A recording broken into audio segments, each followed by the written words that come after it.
નમસ્કાર દર્શક મિત્રો, બ્રેકિંગ ન્યૂઝમાં આપનું હાર્દિક સ્વાગત છે. આપ જોઈ રહ્યા છો ગુજરાત ન્યૂઝ 24.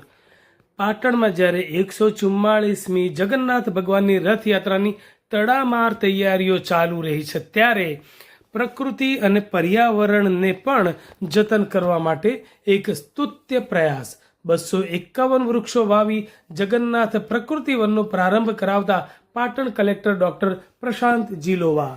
પ્રકૃતિના જતન માટે સૌ પાટણવાસીઓ આગળ આવે, કલેક્ટરશ્રીનું નિવેદન. ગુજરાતના સૌથી મોટા પીપળવન મહાકાળી પીપળવન નોરતા ખાતે પાટણના નવનિયુક્ત કલેક્ટર ડોક્ટર પ્રશાંત જીલોવાની અધ્યક્ષતામાં 144મી જગન્નાથ ભગવાનની રથયાત્રા નિમિત્તે મંગળવારે 251 દેશી કુળના વૃક્ષો વાવી જગન્નાથ પ્રકૃતિ વનનું નિર્માણ કરવામાં આવ્યું હતું. આ શુભ પ્રસંગે કલેક્ટર સહિત જગન્નાથ મંદિરના પિયુષભાઈ આચાર્ય, મહાકાળી મંદિરના મહંત દેવગીરી બાપુ, વિનોદભાઈ જોશી, અશ્વિનભાઈ જોશી, પાલિકા ચેરમેન માનસીબેન ત્રિવેદી, નોરતાના સરપંચ વિજયભાઈ પટેલ, દિવાનજી ઠાકોર, તલાટી સરસભાઈ ડોડિયા, શહેર ભાજપ પ્રમુખ હર્ષભાઈ પટેલ, કિશોરભાઈ મહેશ્વરી, યશપાલ સ્વામી સહિત માંડોત્રી સ્કૂલના બાળકો સાથે કલ્પેશભાઈ નાડોતા સહિત અનેક પર્યાવરણ પ્રેમીઓ ઉપસ્થિત રહી ભગવાન જગન્નાથની આરતી કરી મંત્રોચ્ચાર સાથે વિવિધ દેશી કુળના 251 વૃક્ષો વાવી પર્યાવરણ જતન માટે સંકલ્પ ગ્રહણ કર્યા હતા. કલેક્ટરે આર્યાવ્રત નિર્માણ દ્વારા થઈ રહેલ પ્રકૃતિ જતનની સરાહના કરી પ્રકૃતિના જતન માટે પાટણવાસીઓ વધુને વધુ આગળ આવે તેવી આશા વ્યક્ત કરી હતી. સંસ્થાના પ્રમુખ અને જાણીતા પર્યાવરણવિદ નિલેશ રાજગોર દ્વારા ઉપસ્થિત સૌને રાષ્ટ્રને બળવાન બનાવતા ગ્રીન કમાન્ડોના સૌને સંકલ્પ લેવડાવવામાં આવ્યા હતા. કલેક્ટર શ્રી દ્વારા જગન્નાથ મંદિરના પિયુષભાઈ આચાર્ય સહિત અગ્રણીઓ દ્વારા ખેસ, પુસ્તક, ચંદનનો છોડ અને ચકલીના માળા દ્વારા સન્માન કરવામાં આવ્યું હતું.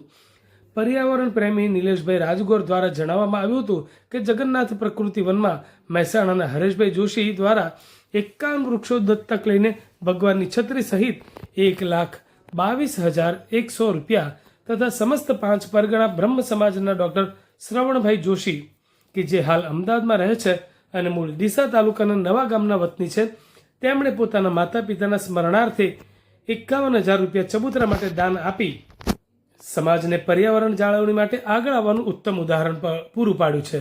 ઉલ્લેખનીય છે કે આ જગન્નાથ પ્રકૃતિવનમાં પીંપળો, ઉમરો, વડ, લીમડો, આંબલી, રાયણ, જાંબુડા, પારિજાત, કદમ, અર્જુન, મહુડો, ખીજડો, ચંદન, દેશી આંબા, આંબળા સહિત 100 પ્રકારના જૈવ વિવિધતાને ધ્યાને રાખીને છોડ રોપવામાં આવ્યા હતા.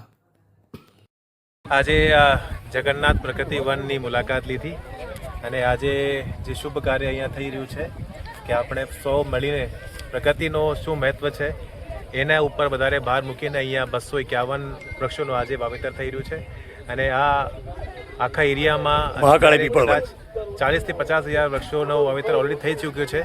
તો આમાં અમે બધી ટીમને ખૂબ ખૂબ શુભેચ્છા અને અભિનંદન પાઠવીએ છીએ કે જે રીતે એ લોકો પ્રકૃતિને ઉપર એટલે વધારે ભાર મૂકીને કામ કરી રહ્યા છે એ રીતે આગળ વધે અને ખૂબ ખૂબ શુભેચ્છા. Thank you.